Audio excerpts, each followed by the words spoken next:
Do you even know where you are? You shouldn't be here. You're the family's embarrassment. Just go home.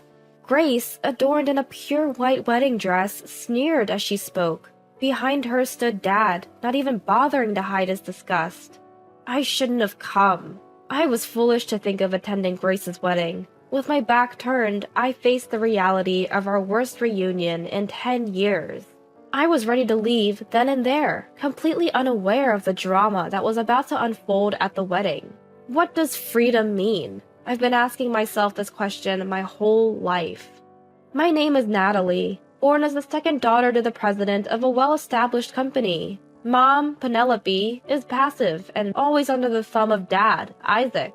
No surprise there. Dad's a strict man, obsessed with excellence. To be the best, my sister and I were raised in a demanding environment. Tied down with constant lessons and studies, we hardly had time to be kids.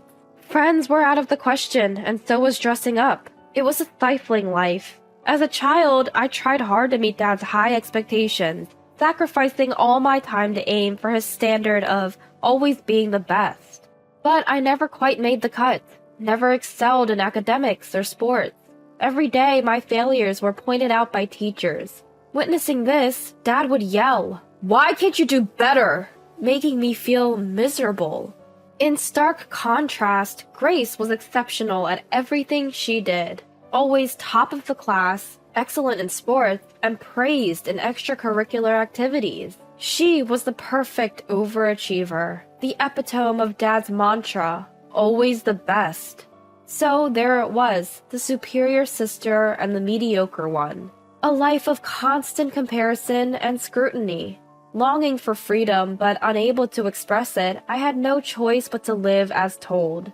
Even though I was trying my hardest to be the person my dad wanted me to be, a pivotal moment happened that made him give up on me. High school entrance exams. My older sister Grace had already started high school. She'd gotten into a prestigious private school, sailing through the application review and acing the interview. Dad then ordered me to follow suit and take the exam for the same school. It was a tough school, way out of my league, but I studied hard, skimping on sleep to follow Dad's orders. In the end, all my efforts were for nothing. I failed the admission test. The moment I saw the results, I felt like the floor had dropped out from under me. I managed to get into another well-known private school, but Dad wouldn't have it. "You're a real disappointment," he said. From that day on, he acted as if I didn't exist. Because Dad treated me that way, Grace became cold toward me too. "You're a disgrace to the family. Stay out of my sight," she said. We stopped doing activities together, and Dad said nothing about it. I knew then that I had been completely abandoned. The only one in the family who still talked to me was Mom, but even she ignored me when Dad was around. Once Dad caught us talking. "Don't waste your time!" He scolded Mom, looking at me as if I were trash. Mom looked distressed, but said nothing. I felt there was no place for me in this family. What is family, anyway? If I can't meet their expectations, do I not even have the right to exist? I pondered these things throughout my high school years. As high school graduation approached, I chose to enter the workforce without second thought. I'd rather be on my own, in a place where no one knows me, than stay in a family like this. I searched for jobs without consulting my family, but Mom noticed and secretly recommended me to a resort hotel run by an acquaintance. I could work there and live on site, so I went for an interview and got the job. I hadn't expected it to be stricter than my family, but I soon realized I was wrong. "We'll train you rigorously. Stick with it," said the owner, a woman who was a friend of Mom's and slightly older, but she didn't look her age and she had a strong presence. Her training was tough, and I came to realize the difficulties of customer service. Each day involved rigorous instruction from the owner. Working under the owner's strict guidance was eye-opening about the challenges of customer service. Every day was a lesson in toughness from the owner. I had some experience dressing formally while living at home, but constantly wearing a uniform resembling formal attire while hustling around required more physical stamina than I had anticipated. "Don't look tired when you see guests off. Always smile." I was often reprimanded for my disheveled appearance after bedmaking and tidying up, and I even hurt my back once. Despite working twice as much as me, the owner always seemed radiant. She was rushing just like me, but I never saw her posture falter. Always be aware of how you present yourself. Concentrate hard so you don't make the customers uncomfortable. Yes. The training was harsh, but I put to use the endurance I had developed at home, mastering the skills and knowledge for the job. Feeling a small joy when something I couldn't do yesterday becomes possible today. Faithfully delivering to customers what the owner taught me. I heard this routine every day, but as I kept at it, I began to occasionally hear from the customers themselves. Natalie, the customer earlier said you provided excellent service. Keep it up. Being praised by the owner moved me in a way I had never felt before. For the first time, I felt a sense of fulfillment and recognition that I never felt back home. At that moment, I was thankful to Mom. Without her support, I would never have found this job. I'll do my best. I found a sense of accomplishment in this job that I had never felt before. Around 10 years after leaving home, I got a message from Mom saying, Grace is getting married. I hadn't been in touch with Dad or Grace since I left. I hadn't even shown my face back home, but I had been in contact with Mom once or twice a year. I was slightly surprised because Mom hadn't mentioned that Grace was engaged, but honestly, I didn't really care. I won't attend. Dad and Grace will probably not want me there. I didn't tell Mom. I don't want to see them either. Don't say that. It's a once-in-a-lifetime event, and I want to see you, Natalie. I tried to decline multiple times, but ended up reluctantly agreeing after Mom persuaded me. The venue was a top-tier luxury hotel. Probably Dad's doing, I thought. The groom Samuel was the son of a CEO of a top-tier company. Clearly someone Dad would like. The attendees were the type Dad would approve of. The event was extremely lavish. As much as I wanted to avoid them, when I entered the green room to greet them, both Dad and Grace glared at me with contempt. It was clear they despised my presence. I expected it, so I didn't care. However, Mom, who had invited me, tried to smooth things over. I invited Natalie because it's a special ceremony. I wanted the whole family to celebrate together. Why did you come? There's no seat or meal for you, Natalie. Ignoring Mom's feelings, Grace was cold towards me. Her attitude had worsened since we last met. Do you even know where you are? This isn't a place for someone like you.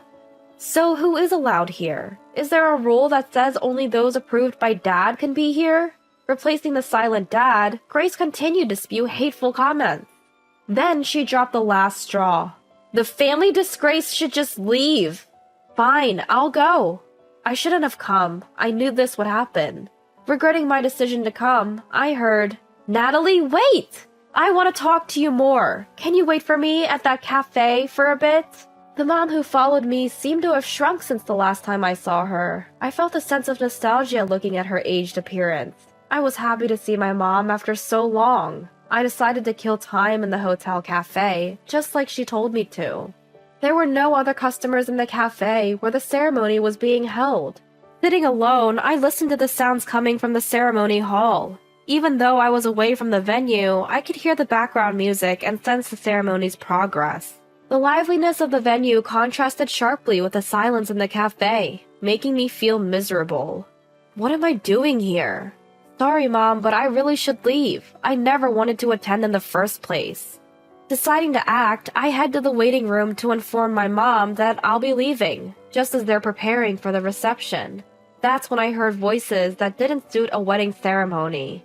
Peeking into the waiting room, I saw Samuel and Grace arguing with the planner. The planner also seemed flustered. Your mistake will affect our reputation! Fix it! We didn't the ceremony is already underway. From the conversation, it seemed that the chairman of a major client company of Samuel's firm had suddenly decided to come give his greetings at the wedding. They hadn't prepared any meals for him since he was initially unable to attend due to a business trip. They confronted the planner, urging them to find a solution. Good for them, I thought. They're learning the hard way that not everything can be prepared at the last minute. The planner would likely want to accommodate the changes, but the ceremony had already started, making it difficult. Both my dad and mom were engaged in the conversation, making it impossible to interrupt. I should slip away in this chaos. I thought. But there, right in front of me, was the planner, overwhelmed by various people. I can't let this wedding fail at my hotel. Hey, wait a second. Natalie, you're still here? Get out! Grace yelled at my sudden appearance. But at that moment, the planner's face, which had been pale from being cornered, lit up. Manager! At that word, even Grace, who had been yelling, looked surprised. That's right, I am the manager of this hotel. I oversee all of our hotels, as I was put in charge after the resort hotel I first worked at expanded its operations.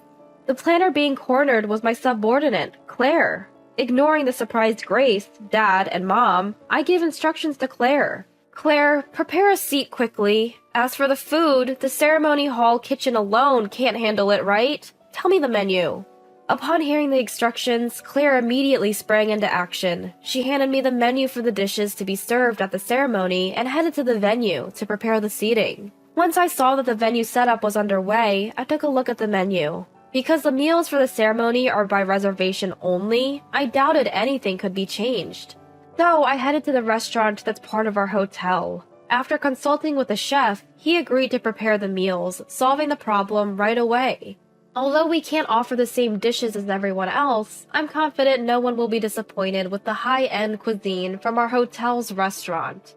Well, that settles it. We're good to go. As I conveyed this, Dad and Grace had complex expressions, but Samuel and Mom were absolutely delighted. Thank you so much for everything. Samuel energetically shook my hand, expressing his gratitude. His family also took turns thanking me, which made me feel somewhat embarrassed. Come on, Isaac and Grace, you should thank Natalie too. She's the reason everything's okay now. Upon hearing this, Dad and Grace reluctantly nodded at me with complex expressions. Then Samuel's family left. We have to get ready to welcome the chairman. Dad and Mom also left to join them in greeting. Now, only Grace and I remained in the room. The room turned eerily quiet, a stark contrast to the bustle just moments ago. As I tried to leave the room to escape the awkward atmosphere, I heard unexpected words. I envy Natalie. Turning around in surprise, I found Grace looking at me, her face strained. You were so full of life earlier, Natalie. Looking at Grace, I was reminded of, bound by Dad, living a life devoid of freedom, struggling to meet Dad's expectations. Grace wore the same expression I once did. I may be the supposed successor, but I can't defy Dad. I feel like I have no say in anything. I realized only now that Grace felt the same way as I did. She looked like the capable older sister, but she was actually struggling to meet expectations. It must be nice, Natalie, being away from Dad, being free. Hearing that, I realized my freedom came at the expense of Grace. Had Grace not been there, even if I'd failed the exams, I would have been forced to become the person Dad wanted me to be. Because Grace was there, it was okay for me to be gone. It was okay to pour all the expectations into the one who remained, Grace.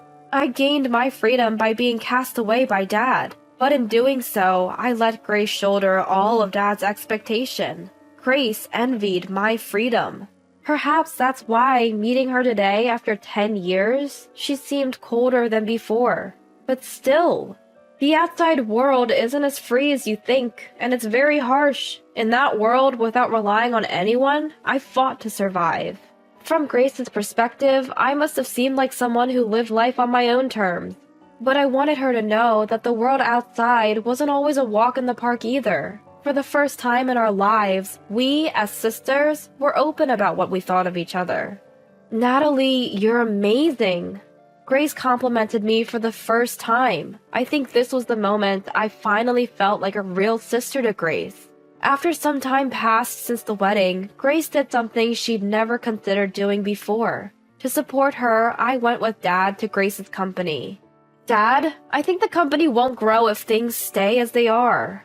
I took a leap and told Dad I thought his methods were outdated. Of course, Dad got furious, his face turning beet red. You're saying the way I've been doing things is wrong? Surprisingly, Mom chimed in. Isaac, the younger generation is taking over. We should consider their opinions. Not only will we help, but we also ask for your cooperation. Thanks to the backing from also Grace's husband and his family, Dad relented, and Grace got involved in the business. My worries turned out to be unfounded, and I could finally breathe a sigh of relief. With Grace's strong insistence, there was a shift from old ways of thinking to adapt to modern times. See, you can speak up. I can't let Natalie outdo me, Grace said, her face brimming with confidence. I have a feeling that the company is on a path to becoming even better. I also started having more family interactions with Grace. Today, we have to entertain an important client. Can I use your place, Natalie? This became Grace's go-to phrase. Now in a business context, she's an important client, and I never cut corners, whether it's for family or not. Yes, we'll prepare everything. Delivering the best service is the life I chose, on my own terms.